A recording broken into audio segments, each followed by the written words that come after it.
घरचेच बनवलेले असे सॉफ्ट गुलाबजामुन तुम्ही खाल्ले आहेत का? पहा आता आपण गरमागरम जामून वाटीत घेतोय. हे जामून किती असे रसानं भरलेले आहे तुम्ही बघू शकताय.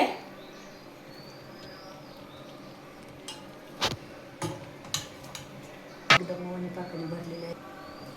हे तुम्ही आता बघू शकताय. हे असे आमचे गुलाबजामुन तयार आहेत. तर नमस्कार मंडळी, माझ्या चॅनलमध्ये तुमचं मनापासून स्वागत. मी आहे मीना. आज आपण बनवणार आहोत मऊ आणि रसदार गुलाबजामुन. तर चला करूया या रेसिपीला सुरुवात. साठी मी इथे घेतलेला आहे 1 किलो खवा, 200 ग्राम मैदा, 3 पावशर साखर, केशर आणि साखर डुबेपर्यंत पाणी. तर चला करूया सुरुवात. मैदा काटवटीत घेऊया.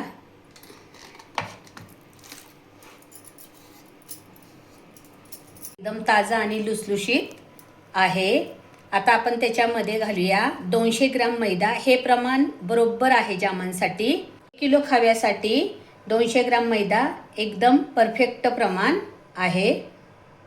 त्याच्यामध्ये आता आपण 200 ग्राम मैदा टाकून घेऊया. हे चांगलं मळून घेऊया आपण.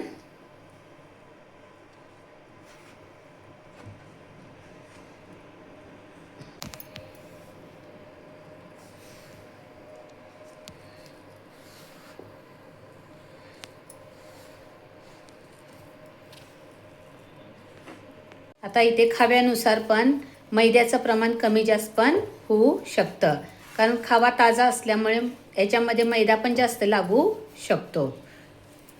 मैदा चांगला मळून घेतलेला आहे एकत्र, तो तयार आहे. आता आपण पाक तयार करूया. गॅस पेटून त्याच्यावर पातेलं ठेवूया. त्याच्यामध्ये आपण घेतलेली 3 पावशर साखर टाकूया आणि आता त्याच्यात साखर डुबेल एवढंच पाणी टाकायचं आहे. कोणाला पाक कमी लागतो, कोणाला पाक जास्त लागतो, त्यानुसार तुम्ही पाण्याचा वापर करू शकता किंवा आणि साखरेचा पण वापर करू शकता कमी जास्त. साखर विरघळेपर्यंत आपण पाण्याला ढवळायचं आहे.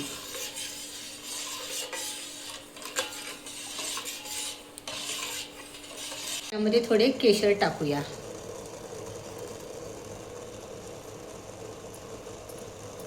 केशरमुळं कलर पण छान येतो आणि टेस्ट पण छान लागते. आता उकळी छान आलेली आहे. अजून 5 मिनिटं आपण पाक शिजू देऊया आणि मग तो खाली उतरूया. तुम्ही बघू शकताय पाक तयार झालेला आहे. पाक एक तारी करायचा नाही, त्याच्या आतच साखर विरघळेपर्यंत एक 5-10 मिनिट उकळायचं आहे. एक तारी पाक बनवला तर साखर बनते, त्याच्यामुळे एक तारी पाक बनवायचा नाही. ठेवलेली आहे. आता त्याच्यामध्ये आपण तेल ओतूया. तेल गरम होईपर्यंत आपण पिठाचे गोळे बनवून घेऊया. आता या पिठाचे गोळे बनवून घेऊया. गोळे तयार करायचे आहेत आपल्याला पिठाचे.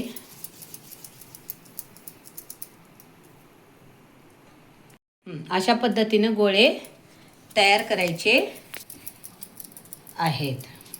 प्रकारे गोळे तयार करून घेतलेले आहेत. आता आपण ते कढईमध्ये टाकून मंद आचेवर तळून घेऊया.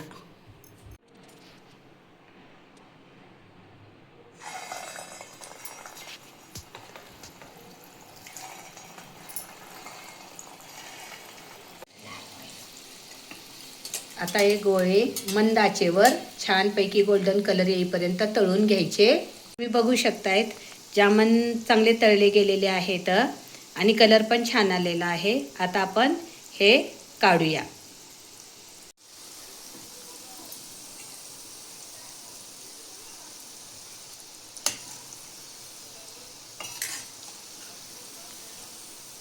मस्त कलर आलेला आहे, एकदम छान.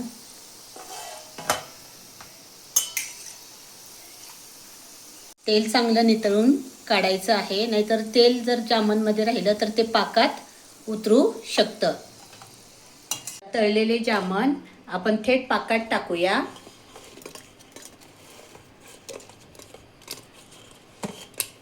कारण गरम जामन पाकात टाकले तरच चांगले मुरल्या जातात आणि पाक पितात ते, आणि खायला बी मग मऊसूत होतात जामन.